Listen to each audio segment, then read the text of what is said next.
How to buy eFootball coins. Hi everyone, welcome back to our channel. In today's video I'll guide you on how you can buy eFootball coins, so make sure to watch the video till the end. So you play eFootball and now you've decided to purchase coins because you want to sign some epic players and epic cards and so on. Well, to do so you can just come to the shop tab over here. You can not only get coins, but you can also get eFootball points. But to buy eFootball coins, here you'll find eFootball coins option. Make sure to just go ahead and tap on it.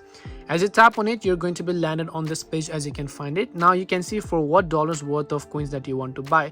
Now coins are quite expensive. They're just like real money. The value of these coins are just like real money. You can see for $1.13 we get 130 coins, and for $4.58 we get 550 coins. For $8.46 we get 1040 coins, and so on and so forth.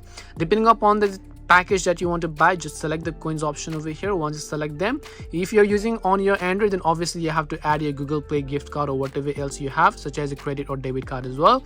If you're using an iOS, you have to add it to your Apple Wallet.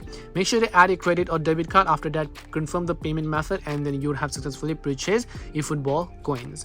This way you can buy eFootball coins. Hope this video was helpful. If you have any questions, feel free to comment down below. Thank you for watching and see you in the next video.